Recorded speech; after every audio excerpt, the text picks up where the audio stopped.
It's week 12 of 2018, but in this episode, we're not going to look at the news. We're going to talk more about Infosec 2018, which we just attended down in Orlando with Don and Daniel and myself.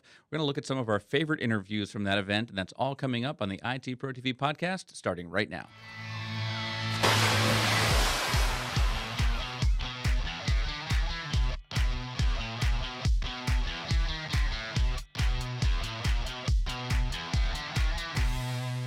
Hello and welcome to the ITProTV podcast. I'm your host, Peter Van Rysdam, and today we're here in Don's office, but Don's nowhere to be found, or he looks a lot better these days.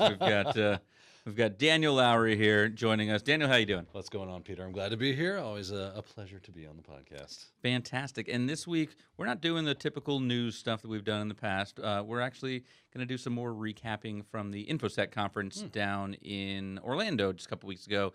Daniel got to go. I went. We actually had a few people go. It's only about an hour and a half or so from our office here. So Super fun, though. Yeah, we brought the whole crew pretty much. We had a lot of people from ITProTV were down there. And we enjoyed marketing, down, just everyone. Let's just see what it's like to go to a conference. Yeah, what are conferences like? Yeah. What's the contemporary resort like these days? Not too contemporary anymore. No. And probably everybody already had that as like a saved spot on their GPS. So yeah, exactly. Yeah, I've been here before. I know how to get there. Well, we talked about some interviews last time. We showed the HackerOne interview, and we showed an interview with Jordan Detection with the dog training. That was really cool. So if you haven't seen that, go back and watch that last podcast episode, see some of those. But we wanted to share some of the other ones that were very cool as well. And so let's just jump right into those. The first one we had was with Joshua Davis, and he's with Circadence. So this is a company I hadn't heard of before. Had you? No, I was brand new to them. Don had some experience with them, but or at least he had heard of them and what they do. And it was nice to have Josh come on and kind of explain in much greater detail. He was very knowledgeable about their product, very knowledgeable about their company, about what they do. And basically, if I'm remembering correctly, the gist of it is that we take your environment, or they do, not we. I don't work for Circadence, but they take your environment and they gamify it. They make it virtualized, and that way you can say, well, let's focus on these types of attacks and see how well we do in a protected area, right? So it's not our real servers, but this is all mimicking what our environment would look like. So and now we can have leaderboards and things like that. So use gamification to help people learn the skills that they will need to protect that. Yeah, and certainly one of the things we try to do at ITProTV is make the learning more fun and engaging. And so this is definitely a way to make kind of that lab environment a little bit more fun than just go here, click here, have you done that? So let's go ahead and jump to that. So this is Joshua Davis, Director of Strategic Partnerships at Circadence, talking with Don at Infosec. All right, ladies and gentlemen, welcome back to another ITProTV interview coming at you from Infosec World 2018 here in Orlando, Florida. I'm your host, Don Pizzette, and as we walk around the booths, we get a chance to see a lot of engaging new technologies, exciting stuff, most of it like security protection, detection type devices. But we also get to find great training skills, training techniques, and these are things that are close to our heart as a training organization. We want to help people get better at what they do. And one of the cool products that we happened to see was from an organization called Circadence, and we managed to get Joshua Davis to come and talk to us. Joshua, thanks for joining us. Thank you, Don. And let's start out real basic here, and can you introduce yourself to our viewers and kind of tell what it is that you do with Circadence? So I'm the Director of Strategic Partnerships, also a security evangelist, so that means I get to do this, talk a lot, but what I really do is connect the platform that we've built with partners that have offerings they want to provide to various customers or internally for their own training purposes. All right, so let's talk about that platform, right? Okay. So Circadence, you have a, I'm going to call it a training platform. That's not really accurate, right? That's right. How would you describe that? So, it's called Project Aries is the name of the actual platform. I say game first. What it really is a cyber ranges. So most of your viewers hopefully know what a cyber range is, which is virtualized servers. And what's interesting is you take your network, virtualize it, and on top of it you can put content that's representative of, say, the missions or the types of threats. So if you want to rehearse or train around incident response that's representative of your company, we could virtualize your network, your systems, put it in there, and then set up a game for you guys to play. Yeah, and I know as far as like creating engaging content, getting somebody involved, gamification is a great way to do that. Absolutely. Now the phrase serious gaming is kind of trendy now, but this really is that. But the cool thing is what we're realizing, the application of Cyber Rangers are more than just gaming, more than just training. One thing we discussed earlier with Don was the idea of, I have this range, it represents my company's network with the tools on top of it. Say I want to interview someone. I could throw them in this platform and say, does this person fit even before they come on site? Because what I didn't mention earlier is our games actually our platform is accessed through the browser. So you're actually touching real servers, real software from http://. And so that's an example of pre-screening somebody. Exactly. So we might administer that just once, but you could use this repeatedly to track progress. That's right. So part of it is too, we're doing stuff with the military's assessments. Where is that individual and their skills? Are they ready for the next level? So part of the whole concept is you're training all the time. And you're training when you want, where you want, as opposed to what a lot of training is coming to conferences and listening. This is anytime. So then I can furthermore use it as, say, a new threat has come out. We want to experiment with a mission that shows me how to defend against it. Let's jump in and play.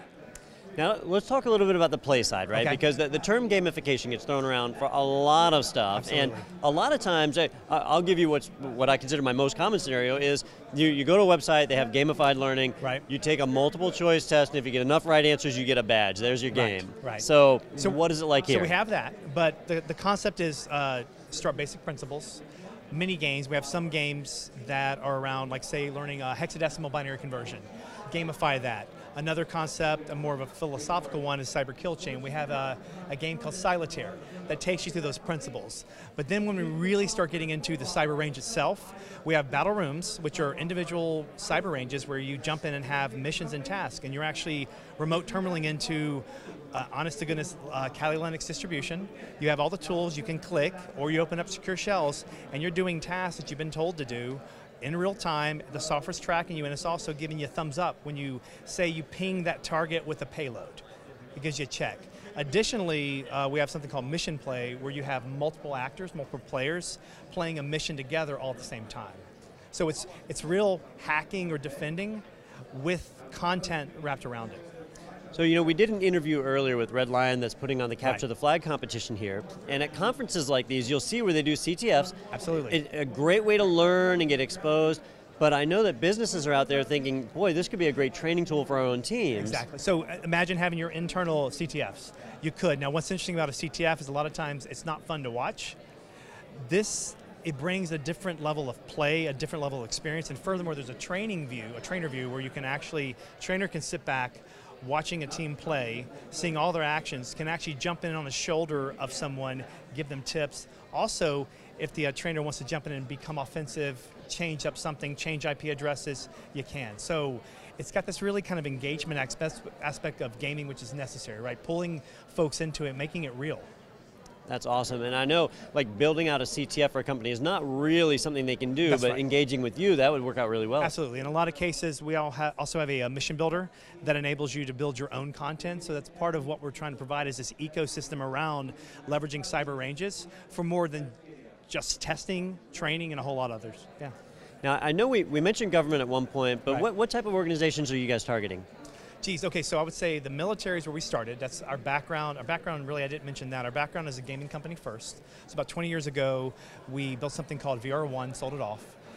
Massively online gaming engine. We then were hired by the Army to build cyber ranges for them. So for 15 years in Huntsville, Alabama, we've been doing that. So we really perfected our art and range development. So we combined the two, built this platform. The military has been our first target. We're now shifting in this past few quarters over to commercial. And what we're finding, a lot of big companies that have large training demands and resources are kind of sparse. This becomes a very effective platform to actually do that. Also, I'm looking for partners who have technologies that they want to demonstrate or use in a training fashion that's modern to deliver their content as well. So really B2B with a little B2C. Yeah, excellent. So it's not just government, it's right. private sector, and really everyone can benefit. And it's kids too, so we're actually doing academic stuff as well. We have events that we'll host. We actually have a very inexpensive monthly subscription. We're a kid a 12-year-old, I mean, really, depending on the competency, I mean, you can have a middle school kid log on, play, become a cyber warrior in a safe environment that's illegal and ethical. That has popped up in more than one interview today, that there's a skill shortage right now. Absolutely. There's so many jobs, and there's not enough people to fill them, that we need people trained up. You've got to target the youth to get them. Absolutely. Now, part of the vision from our CEO, that's why we have this platform. So it's not just about training for now, it's also building this corpus of data, such that as we can feed into AI machine learning down the road, because we have some other offerings we're looking at that provide, imagine your cyber wingman or wing sister for defensive operations. So your Alexa coupled beside you as you're defending your network. So that's sort of where we're going, and this is just one of the first steps. Wow, that sounds pretty exciting. And when you say, gamification here, being a former gaming company, you really have a chance to get in and make that a lot more exciting. That's right, and that's part of what I love about it. I mean, I just joined about 5.5 months ago. They're really the essence of gaming and knowing how to take content and making it impactful and immersive. That's not something you learn overnight. And engineers taking ranges and turning that into something fun, so we have a very dynamic, interesting culture that I don't think a lot of companies out there exist like us. So pretty uniquely positioned. That is very awesome. Yeah. So for most people, now this would not be a solution for, I'm just one person, I want to get in and mess around. No, it actually could be. So if you're studying for your CISSP or CEH, you could actually log in, get an account. It's not too expensive a month, and actually do play. We have a shared environment where you can get in. Oh, awesome. Yeah, so we're still trying to figure out those markets, but absolutely. I mean, if someone's interested, you can go to, this is appropriate time to share. Oh, absolutely. So if you go to www.circadence.com, Circadence is spelled like this. I don't know if you can see that well. C-I-C, oh no, I'm getting it wrong. C-I-R-C-A-D-E-N-C-E. Yeah, and if you just Googled Project Aries, you'd find us. But yeah, we're on, this is we're a couple years old right now. Small company, 150, we're growing fast. We're hitting our stride. So these offerings to individuals is going to pick up faster. Awesome. Yeah. Yeah, that is great. And you mentioned learning in a safe environment. That's really important. Most of the tools that our viewers want to learn, hey, I want to learn Metasploit. Right. Well, you can't just go and scan Facebook.com. Without going to jail. So, right. So what's good is, too, in learning the legal and ethical, what's nice is this is all trapped in a sandbox. Yeah, that is excellent, and people leverage. They use their own machine, or their. Oh no, you said you're remoting into a Kali-based system. That's right. So the shared environment is an actual cyber range on our cloud. So there's really next to no requirements on the end user's part. That's amazing. You got to have a monitor and a keyboard. Yeah, there is that. That's right. All right, well, before we wrap up, did you have anything else that you wanted to highlight as far as Project Circadence has going on? Well, so I would say is we are now in a state of really maturing the platform. So we're picking up stride there. We're also delivering something on mission building, which is content development. We have a tool set called Orion that is going to be the tool that companies or partners use to build that content, to take the game and keep evolving it. Because as we see, training gets static very quickly. Right. And so if you understand your market, you understand your platform, your infrastructure, you can model that and model the content to what you need as well. That's true, and as your company changes, you don't want to say, oh, well, all this testing's no good anymore. You want to be able to modify that. So part of what it is leveraging a cyber range and investing in it, and it's an ongoing investment for the company. That is awesome. So if our viewers out there want to learn more, or if they work for an organization that can leverage this, absolutely, Circadence.com is the place to go? Yeah, or you can contact me. I take emails, josh.davis@circadence.com. Excellent. Well, I really appreciate you spending time with us. Sir. I know our viewers do too. Good. For you out there in TV land, I thank you guys for watching. Stay tuned. We have more IT Pro TV coverage coming at you from Infosec World 2018 coming up next. All right, thank you, Don, for that one. Even though Don's not here in the office, he still manages to find a way into this podcast as always. It is his office. Yeah, I guess so, yeah. Where is Don? He's the Don of Christmas past, right? Yeah, exactly. Well, that was a cool one, and I think we're kind of sticking with the same theme with the next one. It seemed like, well, in the past at these shows, it's been all AI, machine learning, defensive software you can put to detect threats and all that stuff. And this year we talked a lot more about training, which is really cool. That's something obviously near and dear to our hearts. But the next interview we had is with Diane Cornwell from Texas A&M, and it's not just that they were trying to get people to apply to become students at Texas A&M. Right. They had a cool program where they'd kind of come to you, it sounded like. Yeah, I was really impressed with this one, as a matter of fact. Basically, do you need something like security awareness training? Yes, because everybody does. It's just the thing. If Yeah. you have users, The answer is yes. the answer is yes. You need that type of training. You need other specific types of security training. From what I understand, they don't go into super high level stuff, but all the main things, maybe some security management and things of that nature. If you need that, you get enough people put together and you contact them and say, hey, we've got, I think it was 25. We will come, they will come to you and give you that training for free. You keep taking credit for all these other people. I'm putting myself in there like it's like a... Yeah. Well, let's let Diane, who can actually say we, explain it. This is Diane Cornwell from Texas A&M's Engineering Extension Service. And again, I believe with Don. All right, welcome back, everybody, to more ITProTV coverage coming at you from Infosec World 2018 in Orlando, Florida. I'm your host, Don Pizzette, and, you know, we have several people that we get to interview. This is the first time seeing them. We get to learn a lot of neat new things. Sometimes we get to interview people that we've talked to before. Today I get a mixture of both. We've actually interviewed the TEAKS organization a couple of times to learn about the initiatives that they have, but this is my first time talking with Diane, and we have had a great conversation all off camera, unfortunately, so here's our chance to kind of rehash some of that and get a chance to learn more about TEAKS, what they're doing, what's going on, and some of the really great stuff that's out there that you out there in TV land can take advantage of. Diane, thank you for joining me, and I really appreciate you spending time with us. Thank you for having me. So let's kick off with a quick introduction. So tell us a little bit about yourself and the TEAKS organization. Okay. As I said, I'm Diane Cornwell. I'm with the Texas A&M Engineering Extension Service. We are a state agency under the Texas A&M system. TEAKS is a training organization. We train emergency responders and emergency managers throughout the world. Whenever there's a disaster, usually somebody that's responded has been trained by us. We have Texas Task Force 1, which we send all over the world to respond to hurricanes, bombings, all kinds of stuff. My role is as cybersecurity training coordinator. We have a number of cybersecurity courses, both online and face-to-face, that we offer at no cost to anyone within the United States and the territories. All right, now let's cover something real quick right here at the beginning of the interview, because I know this is an area where I got a little confused, is we keep saying Texas, right?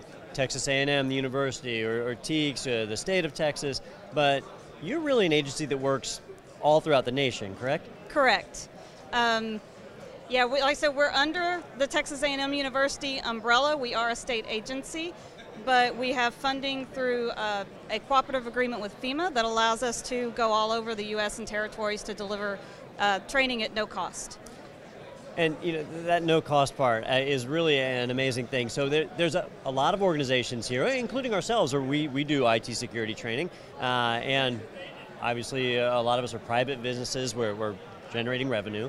But for you all, you do it through no cost, and you do that through a partnership that you have with FEMA and the Department of Homeland Security. Can you tell me a little more about that? Correct. Don't know exactly how many courses we have, but the TEAKS as an agency has a number of courses that we offer that range from our cybersecurity courses to incident command system courses, active shooter, sports risk management, hazmat courses, and most of them are either online or we bring them to the jurisdiction. All that we ask from them is a room with a projector and at least 25 students typically. Other than that, everything is on us.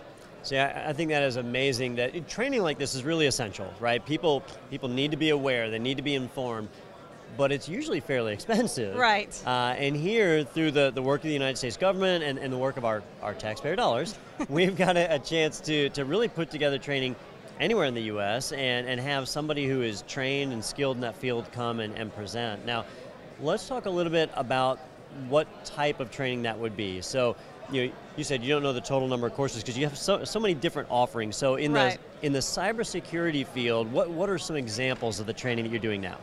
Like I said, we have 10 online courses that anybody can take at no cost. They are eligible for continuing education units, so as people are looking to keep their certifications up, they can be used for that, as well as college credit.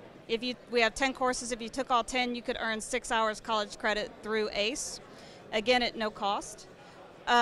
These courses range from a very basic information security for everyone that when we designed it, looked at it like whether a 12-year-old took it or your 70-year-old father or grandfather took it. So it's very easy to understand, to courses that are more technical in nature around secure software, network assurance, as well as more business-related disaster recovery, cyber incident analysis and response. We have a digital forensics, cyber ethics course, which we try to promote to a lot of high schools and middle schools to learn how to be online safely and ethically. Our face-to-face courses are centered around building cyber resilience for people, organizations, as well as communities, and how can they go about just being more resilient, starting a cybersecurity program that can help them train their employees to be more resilient. We all know that a lot of the hacks that happen start with one individual doing the wrong thing, whether that's opening the wrong email and clicking on the wrong link, or just telling somebody something they shouldn't tell them. And so the training focuses on how do we train people not to do that? And like I said, building a program for the community, because if something breaks down anywhere in the community, that can impact everybody. If somebody breaks into your SCADA system, takes out the electrical grid, that impacts the entire community.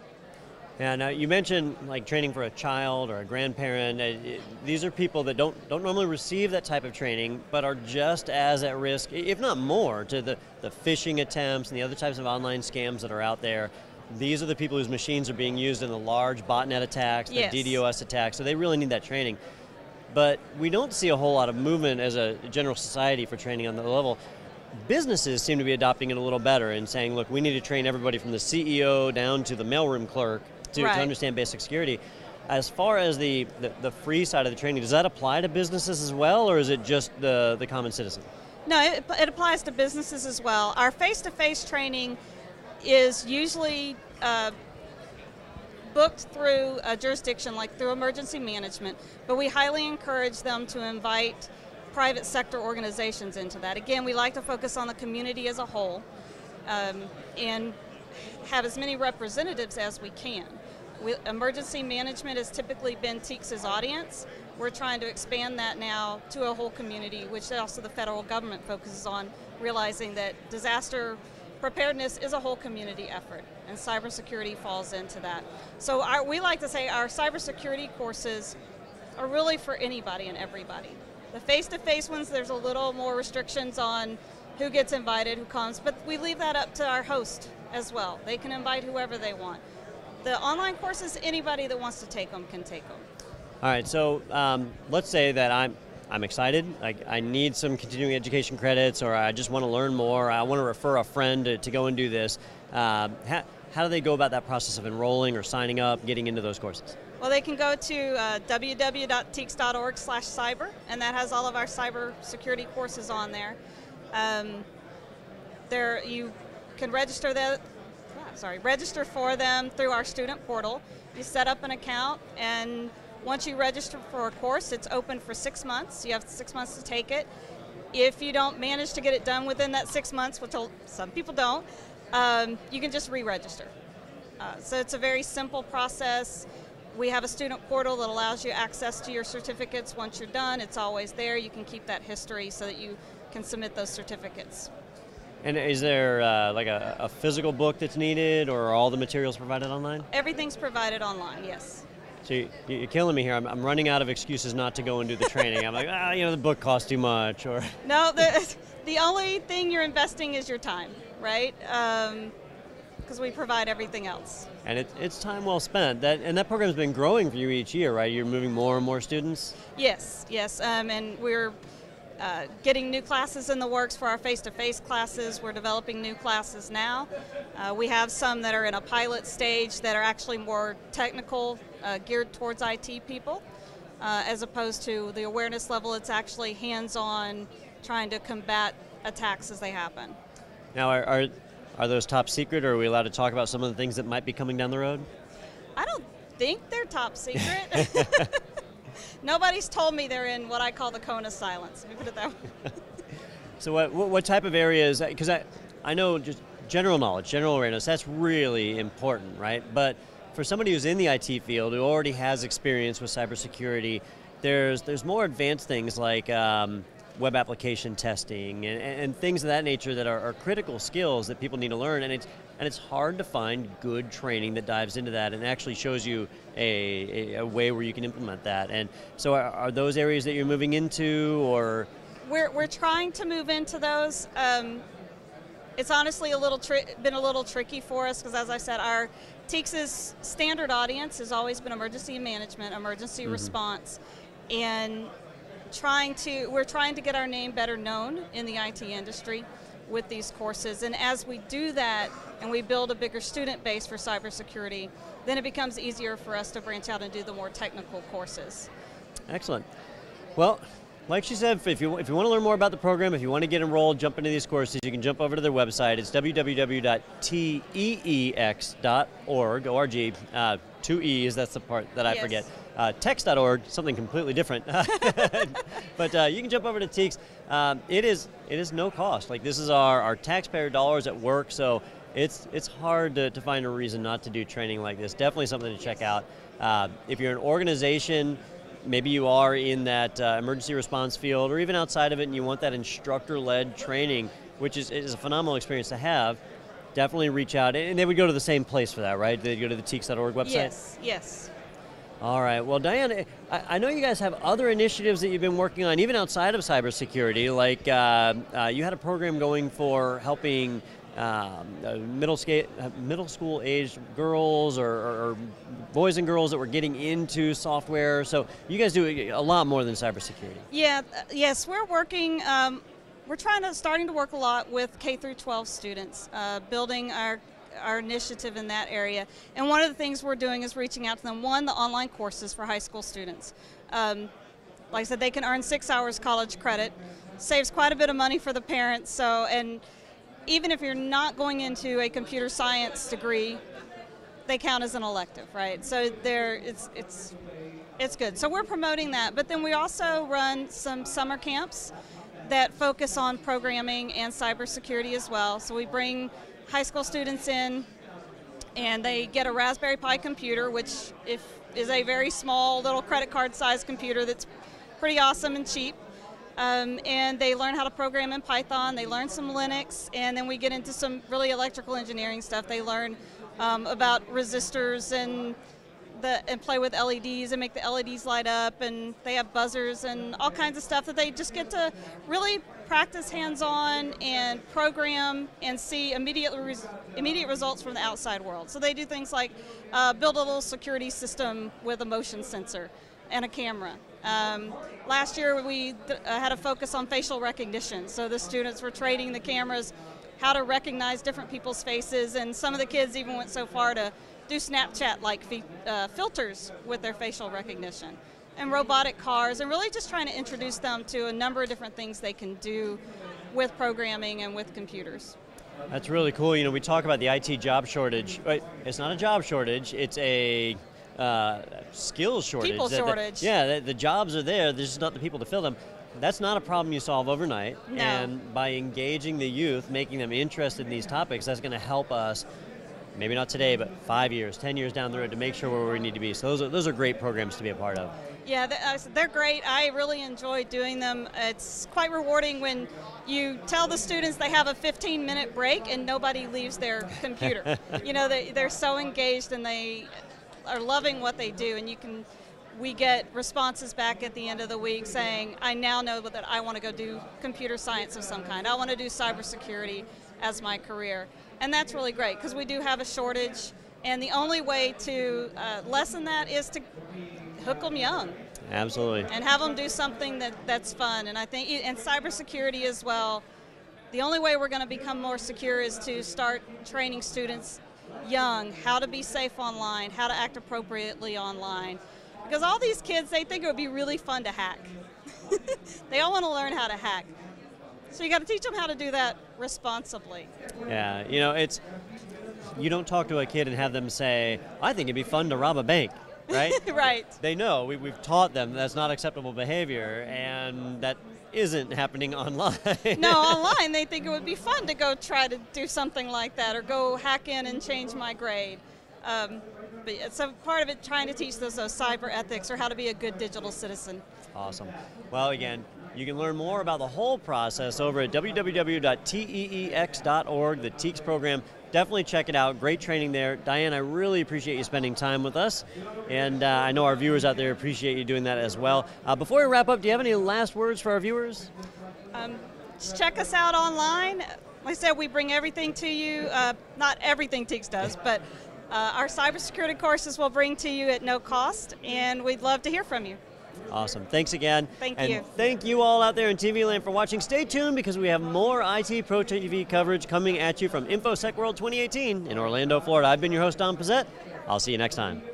All right. Thank you again, Don, for that interview, and thank you to Diane for that. That's just a cool program that they're putting on there. So, a great way to get some training for organizations that might not otherwise. But the next one we've seen a lot of these companies that have security solutions are talking about the latest and greatest, securing these next generation pieces of hardware.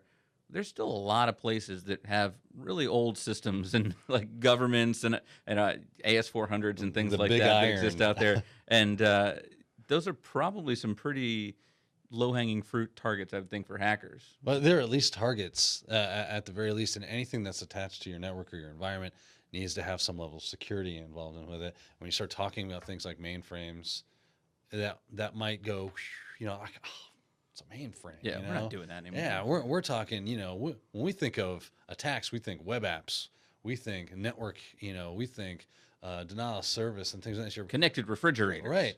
But you got to remember, yeah, it's true. A lot of these things, they do get connected to through things like web apps and whatnot. They still need security.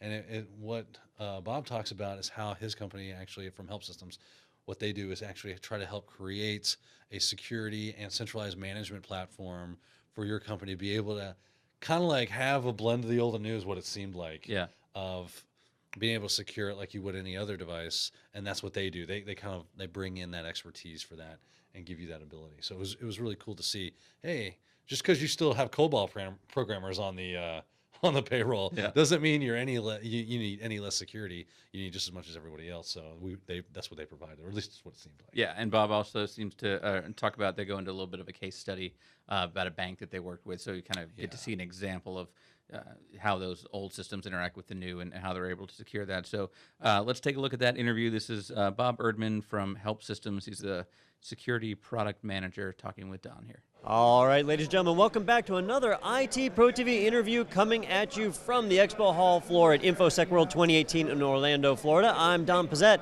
and I got a chance to speak with some of the people over at Help Systems that they have some really interesting security offerings, and so we roped in Bob to come and talk to us. Bob, before I try and just slaughter a description of your organization, can you give us a little introduction about yourself and tell us about Help Systems? Sure. My name is Bob Erdman. I am the Security Product Manager at Help Systems. And Help Systems is a global company. We have 22 offices worldwide. We're about 700 employees, and we're really big in the Linux, Unix, IBM Power Systems space. We've been there for about 30 years now.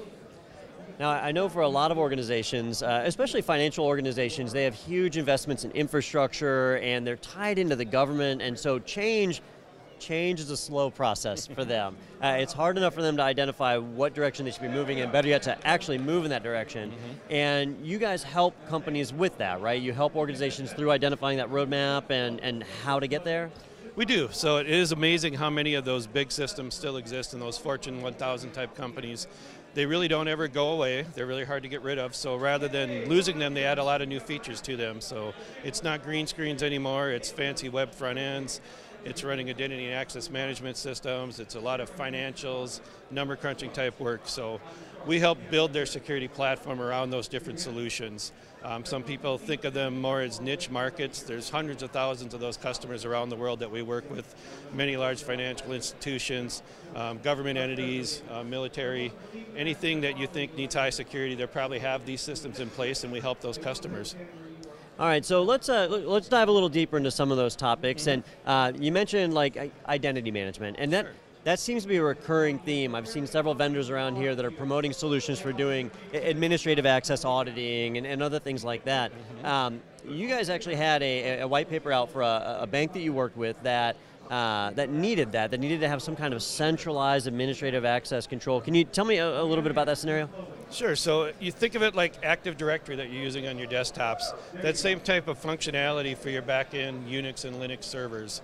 So managing those environments and those user bases across thousands or tens of thousands of systems, it can be a really daunting task. And many of the breaches really aren't outside hackers trying to come in. It's malicious insiders that are misusing their privileges, or people that just simply make mistakes. And if they have more rights than they should have, it can cause a lot of damage to your systems. So we create those identity and access management points, centralize your directories, and farm out what your users are allowed to do. So what you can have access to, what time of the day you can have access to it, whether it needs to be recorded in case you need auditing playback to manage and maintain what's being happening on your system. So a lot of large financial institutions like that kind of protection. They have complete auditing capabilities over what their users are allowed to do and when they're allowed to do it. So it's as simple as opening a change control to give Bob access to a certain file over a certain time period, and if I'm not in there, then my access goes away. So it gives you that complete audit trail.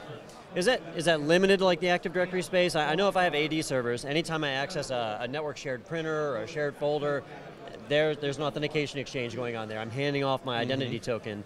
But if I'm accessing an FTP server or something of that nature, that's not necessarily tied into Active Directory. I guess it could be. Yeah, it's not really tied into Active Directory as much as looking like Active Directory and how you use it. We can certainly do LDAP type authentication streams and pull those users in, but it's more giving that functionality to your back-end Unix and Linux systems. So we can get down to as low as giving you privileged editing rights to privileged files. So rather than just opening up a file system and giving somebody VI, you can give them a privileged editor to access that file, make their changes, and close that file. They cannot touch anything else. So it limits those controls on even what they're doing as far as their different programs that they're allowed to run. So special SSH, special sudos, special privileged editing systems. If you're going to modify hosts or DNS or any critical configuration files, you want to control those. Who can do it, make sure that we're auditing what keys they've actually typed inside of that as well, so we know they did what we asked them to. Yeah, that's really awesome, because a lot of the solutions around here seem to be very Windows-centric, focused on, most businesses have Windows desktops, but your privileged access is usually happening, or at least the most dangerous privileged access is at the server side, at the database side. Right. And we're seeing a trend where that's moving more and more to the Linux, Unix world, and Windows solutions just aren't enough. And so you guys operate in both spaces. You're able to capture that and give us that.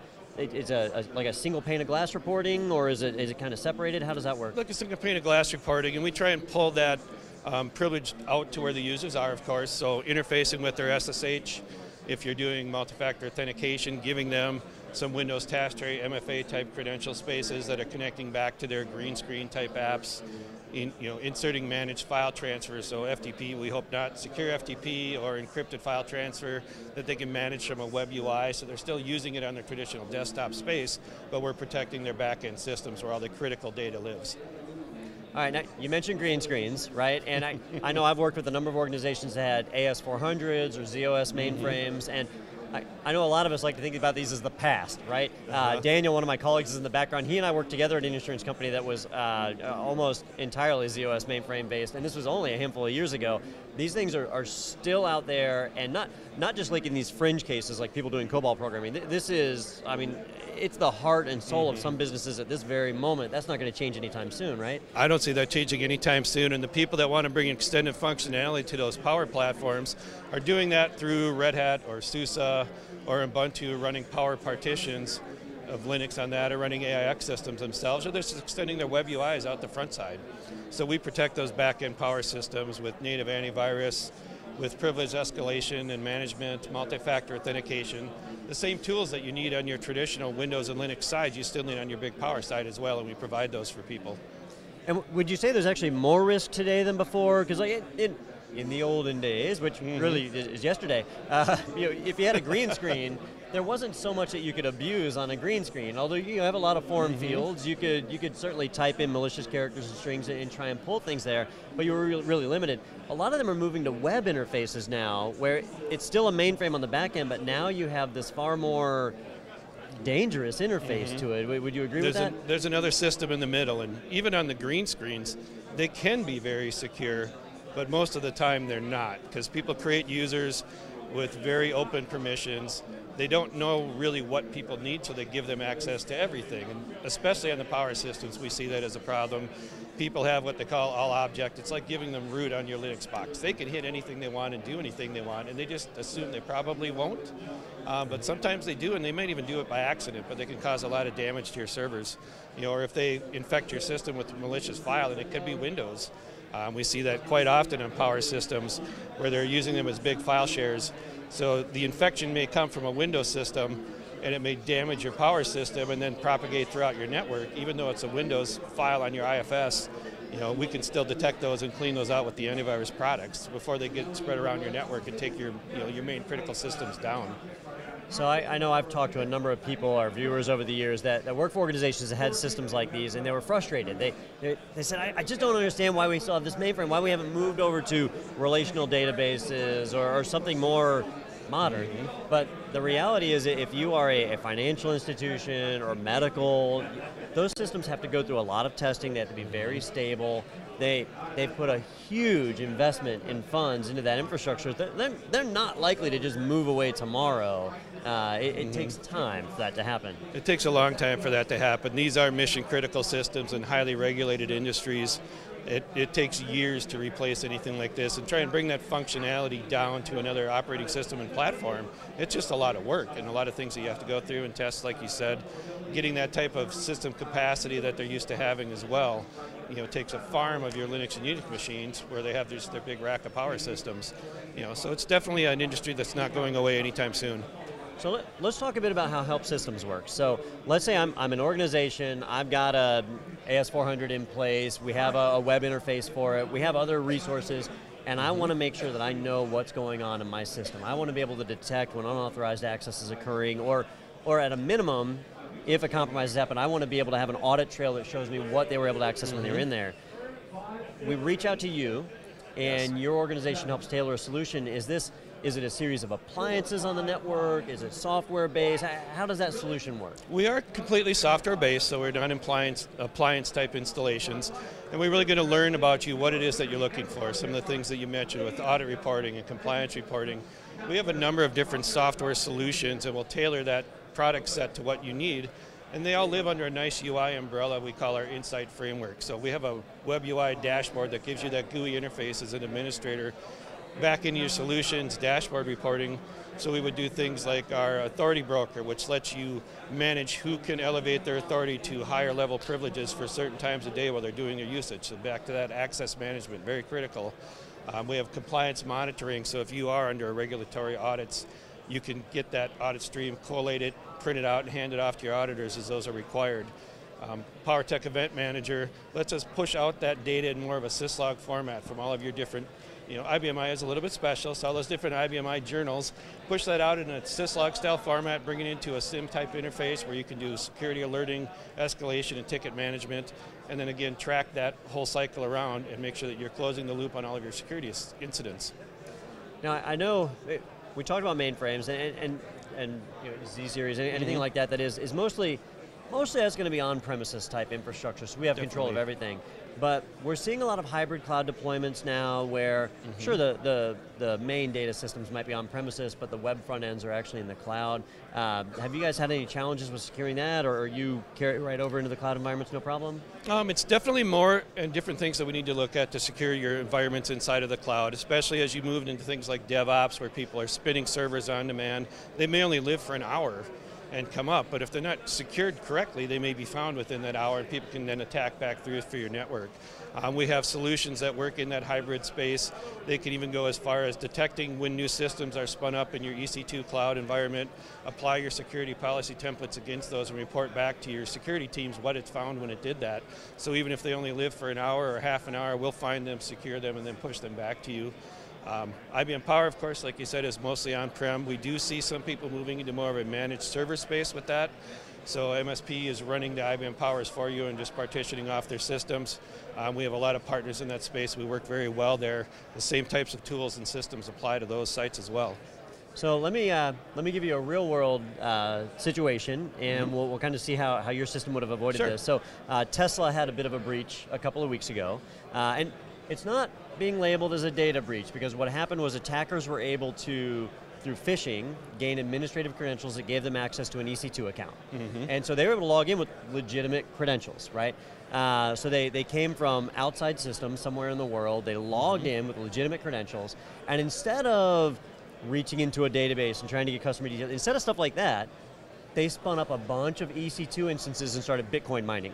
And they said, all right, well, we're in here, we're going to get as much Bitcoin as we can, and then we're going to get out.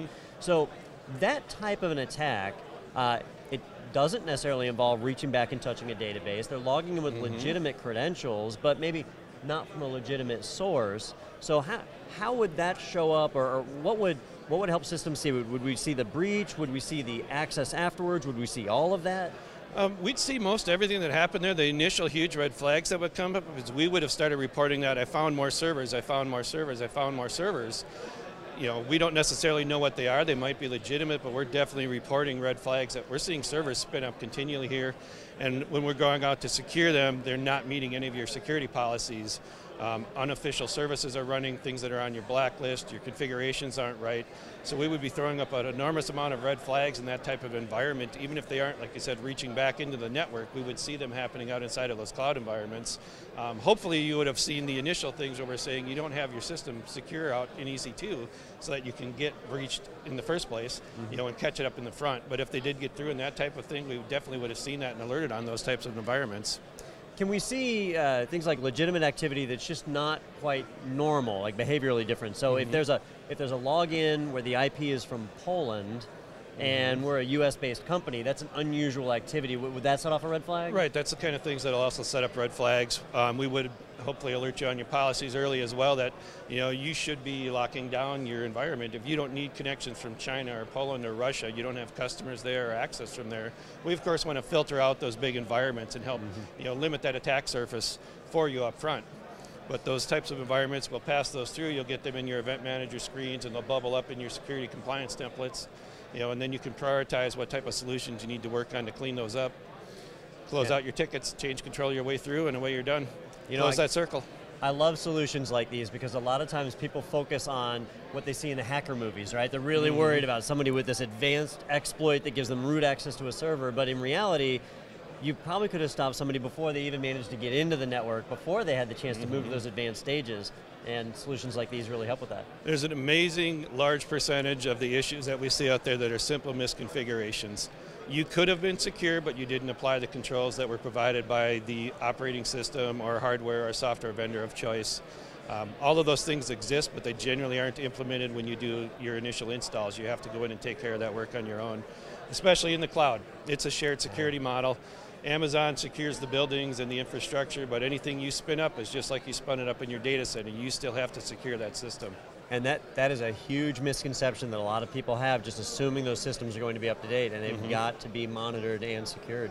Absolutely. All right, well, we're starting to wind down the interview, but before we do, did you have any other things that you wanted to highlight for us? I think the biggest thing that we'd like to highlight recently that we released is native antivirus for Linux on Power systems. We're seeing a huge surge of people deploying SAP HANA on SUSE Power, a lot of people moving their workloads to Red Hat Enterprise Linux on Power, and we are the only commercial antivirus vendor that we know of at least that has that native solution. We work really tightly with our engine manufacturer to port that over to those different architectures, so you're not running an open source solution. You can actually secure those workloads with the commercial solution. Yeah, that's an impressive thing because I know Apple users are usually the most smug with this, where they say, I'm running a Mac, I can't get viruses. But Linux users, they don't even say that because they just like so far out of their mind. But Linux boxes get compromised. Server side, it happens. There's malware, viruses, all the normal things that they affect server platforms as well. There are many families of cryptoware, ransomware, and just plain old malicious user viruses that are being ported from Windows down into that Linux Unix space because the Windows systems are starting to get secured. They've hit the high ones. You know, now they're moving down into where they know that critical data lives. You know, that's the crown jewels of your company. A lot of times they're back on your Linux and Unix platforms, and that's the really expensive data they want to get access to. So they're bringing those families down, and they're starting to target those other systems. Yeah, and I know there's technologies like you mentioned Red Hat. So Red Hat has SE Linux, and SE Linux really helps you to lock down what access any process would have to the file system. So you can sort of insulate yourself from that, but that's not even complete protection, and it has to be configured properly. That can be really ugly to configure sometimes if your vendors don't have SE templates for you to help out with, especially if you're using third-party software. But you're right. Again, if people are opening it up and using file shares and using databases, SE Linux is going to protect some of the processes running, but you can still be the carrier even if you aren't being the infected one, and propagate that out through your network. And human error. We make a simple mistake in there, it can have lasting repercussions throughout the network. And we have had people lose their critical systems for days with some of these ransomware attacks, especially if they're on a non-Windows system, because sometimes the crypto is enough that it can get started, doesn't really understand what it's doing, so it just starts to trash things. And then if you don't have clean backups or they're too old because crypto's pushed out into your backups as well, now you're down, and it's a lot of work to recover from that. You can try and pay the ransom, and sometimes that works. Sometimes they just take the money and run. Sometimes the ransom payment doesn't work, and you're just kind of stuck. So you see a variety of infections that way. Absolutely, and we've been talking about like detection and visibility and prevention, but assuming that a compromise does occur, we've got our audit trail. We can see what was accessed.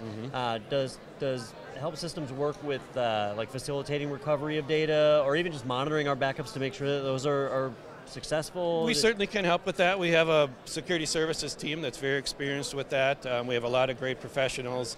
Some are former IBM hires that helped write the book on some of these technologies back in the day when they worked there. So we're very good with helping out with that. If we do see people with breaches, we're certainly always willing to jump in. We've had them come in even over chat sometimes. Like, hey, I think I got a breach, something weird's happening. Can you get in and just help me out? And we do offer free security scans and free antivirus scans. One of the things we like to give back to the community. So you can grab that off our website, download it, run it inside of your network on your systems, get a nice PDF of what we see going on. If you think you need us more, we can certainly jump in and help you out. So we're happy to do that. Awesome. So if one of our viewers wants to learn more about help systems or engage with you guys for services, where should they go? www.helpsystems.com. Awesome. Bob, I really appreciate you spending time with us. I know your booth is pretty busy over there, so I won't hold you up anymore. But do you have any parting words for our viewers? Secure your systems. Everybody's going to get breached eventually. Good advice for everyone. Thanks again, Bob. And thank you guys out there in TV land. Make sure you stay tuned because we have more ITProTV interviews coming at you from Infosec World 2018 right here in Orlando, Florida. All right, thanks for that one, Don. And we've just got one more interview to show you in this episode. And this is one you're going to say, hold on, this Josh Marpet guy, we've seen him on here before. We know the hat. But we had a chance to catch up with Josh and talk about something pretty cool that they were doing at Infosec. He was actually running the Capture the Flag game. And I've never participated in one of these. I'm a marketing guy, but give me some background. What is a Capture the Flag contest besides what I used to play in Boy Scouts? Yeah, well, it's actually essentially the same thing. So you take the idea of when you played in Boy Scouts, where there are flags that you can get, or a flag that you can get. Whoever controls it is the leader, right? He's the guy. A lot of times I'll also have it to where it's more of a scored thing, where as you capture flags, this is all done digitally, obviously. You set up some servers, set up an environment that is safe. They all have built-in vulnerabilities. And then you use your security skills, your security know-how, and your computer acumen to break into, to go through those vulnerabilities, exploit them, and capture a flag. And if you capture a flag, you get X amount of points for that. And the more flags you capture, the more points you get. Sometimes they can also do things like if you gain control over a server, then now you basically switch to a blue team member where you're now defending more of a, what was the one where you played? It was the King of the Hill. Yeah, King of the Hill. Yeah. So that's what I was going to ask.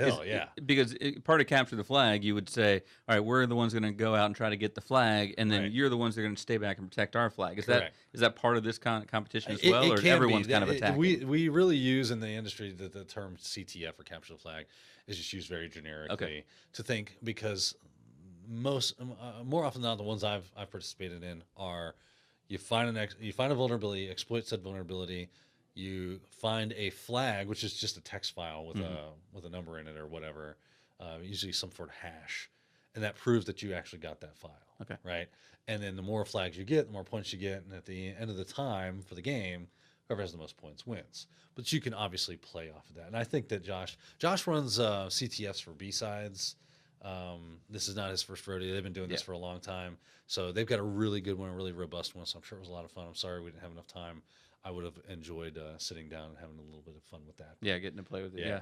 Well, let's take a look at the interview, and Josh is going to kind of walk Don through a little bit of what was involved in this particular game and how they set it up. So let's take a look at that interview now. All right, ladies and gentlemen, welcome back to another ITProTV interview coming at you from Infosec World 2018 in Orlando, Florida. I'm your host, Don Pizzette. And one of the most exciting things that happens at a security-related conference is a capture the flag. It's kind of ubiquitous that there's going to be a CTF competition. This year, though, at Infosec World, our friends over at Red Lion are the ones that are putting on the CTF, and so we get a little bit of insider information. I managed to rope in Josh, a friend of the company, to come in and talk a little bit about us. Josh, thank you for spending time with us. Of course, anytime. And I'm excited to hear about how this all came about. So you guys have been involved with Misty for a while. Yes. How did you become the people that are putting on the CTF? Katie Teitler, who is effectively the director of content for the entire Infosec World and Misty sort of portfolio, she called up and she goes, "How do I get a CTF?" And I said, "Well, you ask me." She goes, "What do you mean?" I said, "You ask me. I run them." And she went, "Okay." So she asked. And we brought a CTF here. We're actually, to be very honest, we didn't bring a CTF here. We have a CTF stack of equipment in Wilmington, Delaware at Wilmington University. And Wilmington University is nice enough to host it for us and hold it for us. We built this years and years and years ago for B-Sides Delaware.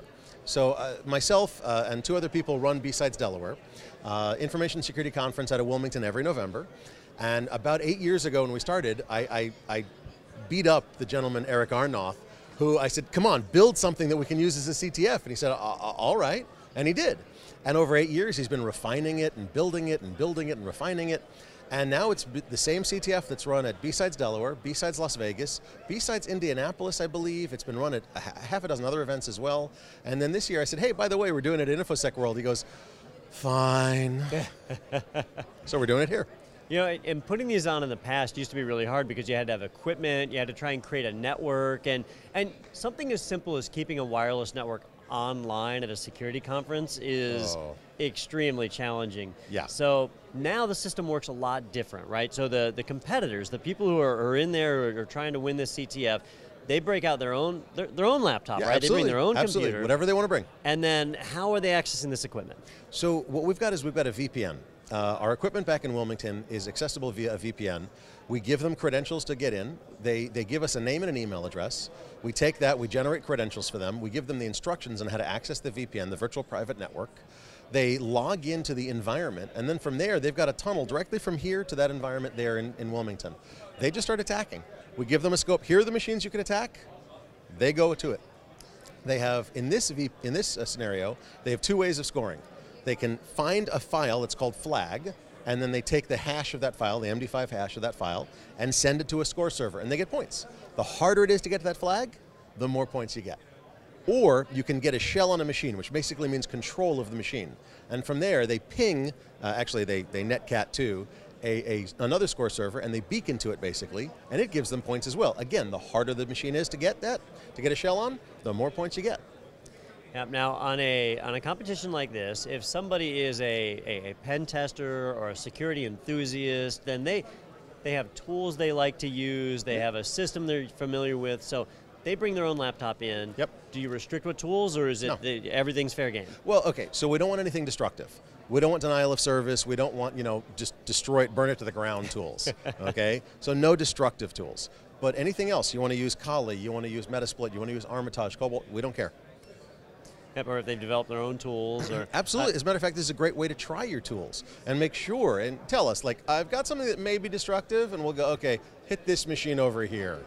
Well, speaking of the destructive piece, right? So there's no score for bringing a server down. No, exactly. You get a score for beaconing. You get a score for finding files. So why wouldn't we want a score for bringing it down if I could do that? So there's a lot of different kinds of capture the flags. This kind is actually trying to mimic a real engagement. Now, a real engagement is when an attacker is coming in and attacking your systems.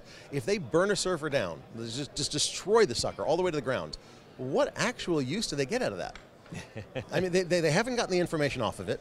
They haven't used it to send out phishing emails or steal Bitcoin or mine Monero or whatever. So what use are they getting out of it? Unless they're just angry at you and they want to burn it down, that's not really normal. What normal is somebody trying to steal something. And if you turn it off, it's hard to get things off of it. Yeah. Now, if I take a look at a system and I manage to gain shell access to it, and let's say I pop it wide open, I get root access and I take control of the root account, right? Doesn't that impact the other players? How are they able to get in? That's absolutely correct. But so the idea is, now in this one, it's only a few hours. It's noon to 5. So it's not a multiple days. But what we do is in longer ones, we'll allow them to do that. We'll allow them to start locking the server down behind them and actually becoming the blue team effectively for that server, the defense team, so that they can keep everybody else out. And if they can do it, more power to them. Good job. But eventually, everybody's going to have a problem, miss something, do something. And when we build these, we build them with plenty of flaws in them, okay? Somebody will find some way to weasel in and get you knocked out of there, and then you're on the outside trying to get your way back in. Now it almost switches from capture the flag to king of the hill, right? Exactly. And remember, on our bigger ones, we also have a dedicated blue team. They're getting points on keeping their servers under their control. So they're going to try to kick you out of the server that you just took control over because they consider it their server. Now, I know in this one, it is a smaller scale CTF. It's only for 5 hours, so a limited time. I saw on the scoreboard the list of servers that were there. It looked like there was a Joomla server and its associated database. There was a Zero CMS server and its associated database, a Biz server. How do you guys pick what resources you want to be part of the competition? Is that just random? No, well, I mean, a little bit of randomness. We go, what images do we recently refresh? What images are easy to put up, whatever. But we really try to build a corporate network. We've built up images of everything from mail servers, file servers, application servers, Linux, Windows, active domain controllers, everything, including VoIP phone systems. We even, it's really funny, the VoIP phone system has so many real problems with it that you can actually break into it and start taunting the other players on their soft phones on their laptops. It's hilarious. All right, now, one of the things I hear from a lot of people, like our viewers, is they'll say, hey, I went to this conference, there was a CTF, but man, it was intimidating. I didn't want to jump in there, I'm not a pen tester. So what's the experience like for somebody who, say, has no experience, just no background in security? We actually had one young lady come over and she says, I've never done this, what do I do? I said, okay, what's your background? And it turns out she's a government employee who doesn't do anything with Red Team at all and wants to learn. I said, so you can either jump in and try to hack something, or if you literally have no idea what you're doing, just sit and watch. Look over the shoulders of the other players, ask. They had no idea who she was, they'd never met her before, and they were teaching her how to use Metasploit in under 15 minutes. I mean, it's an incredible educational thing. Show up, be there. Look, half the solution, half the winning is just being there. Just show up. Just show up and start and try and learn and ask. Everybody loves teaching. Everybody loves going, hey, I taught somebody something. I feel good about myself. Take advantage of that. Learn.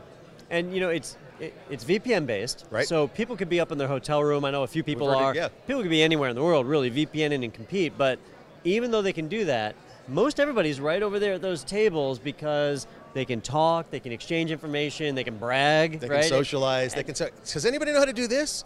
And they've already got a Discord server set up on one of the teams. They're working it. As a matter of fact, one of the funniest things was we had a scope violation. Somebody attacked a server that was out of scope. It turns out because it was a recycled from one of the other conferences we were at recently, and one of the old players said, ooh, this VPN works again. We turned it back on. Let me see if I can get in and start breaking things again. We have people from all over the world that show up at the conferences this CTF is at just to be there to play. Wow. Yep. And I've seen some of the pretty large competitions that are out there. Yeah. I know at DEF CON each year they do a massive CTF huge. There. Big teams. You have teams of 8, 10 people all easy competing against each other. So it's a lot of fun. Coming to a conference like this is far more accessible. That if you're just getting started out, you can kind of get your feet wet, learn the experience, and work your way up to some of those bigger ones. It's a ton of fun. Oh, God, yeah.